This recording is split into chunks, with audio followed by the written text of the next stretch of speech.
Salut, bienvenue à la quatrième capsule de la formation La connaissance de soi.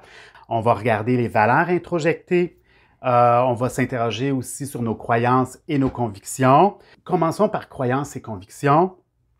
Les définitions, je les ai prises tout simplement dans le dictionnaire, juste pour qu'on sache de quoi on parle. Et vous allez voir, croyances et convictions, ce sont des synonymes. Si on regarde ici, les croyances, c'est le fait de croire à la vérité ou à l'existence de quelque chose.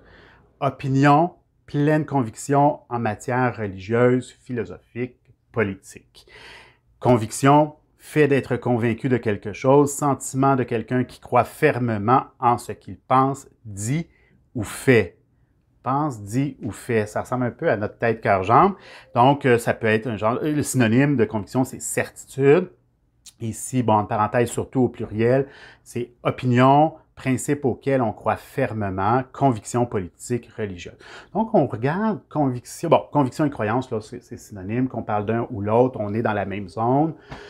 Ce que je veux souligner ici, c'est que, oh my God, quand on regarde ça, en fait, de croire à la vérité, ça ressemble à notre définition de la notion de valeur qui était croyance durable, donc fait de croire à la vérité. Donc, croyance et conviction, c'est très, très, très, très proche de notre notion qu'on étudie en ce moment ensemble, notre notion de valeur, OK? Donc, ce qui est important pour moi, ce que je veux vous dire, c'est que nos croyances et nos convictions devraient se bâtir sur nos valeurs et non pas l'inverse. C'est-à-dire que j'ai des croyances, des convictions là, dans ma société, dans ma famille, dans mon milieu de travail et que je me force finalement à adhérer aux croyances et aux convictions de mes groupes d'appartenance. C'est ça ici qu'on va regarder ensemble à travers les valeurs personnelles et les valeurs introjectées. OK. Nouveau terme ici, valeurs introjectées.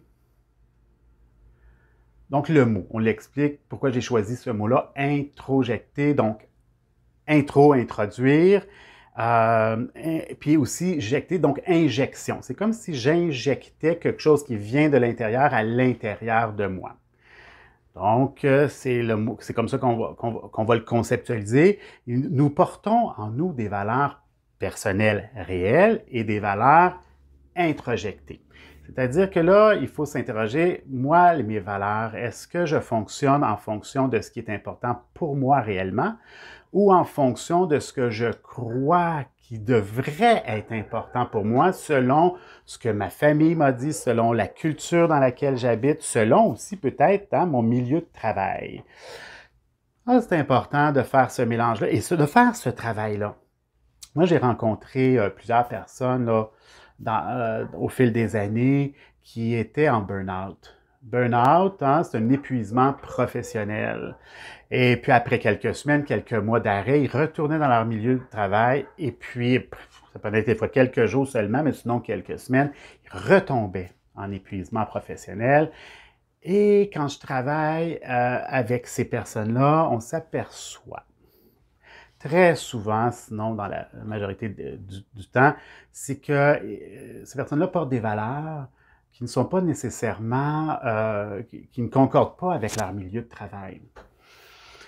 Voilà, donc, où ce que j'ai rencontré beaucoup ça, c'est dans les centres d'appel, où ce que les gens doivent vendre à tout prix. Tu sais, les gens appellent pour avoir un service ou pour avoir, OK, on va répondre, mais en même temps, c'est que je dois te vendre. Et il y a eu des études qui ont été faites aussi dans ces milieux-là, des milieux de centres d'appel, où ce que les gens, c'est très difficile psychologiquement, psychiquement, d'aller contre ces valeurs et d'aller dans des valeurs peut-être qui sont seulement matérielles et qu'on met la personne qui nous appelle n'est plus un humain à laquelle on peut connecter, mais bien une source de revenus possible pour notre employeur. À ce moment-là, il peut y avoir des déchirures et on le voit souvent dans ces milieux-là, entre le fait, oui, mais c'est une personne humaine qui m'appelle, pourquoi que je dois absolument... Voilà.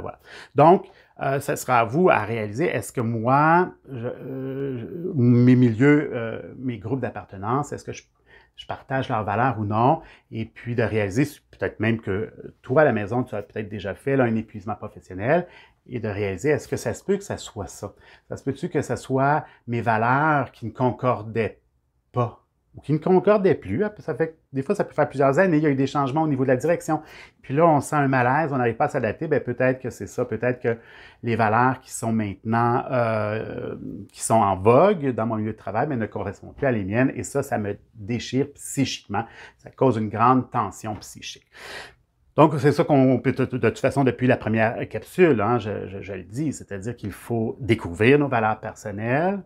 Il est important d'agir en fonction et de s'entourer aussi de gens qui ont des valeurs là, qui peuvent se ressembler. C'est plus facile au niveau de nos relations interpersonnelles et de notre santé mentale. Voilà, ça met fin à la 4e capsule.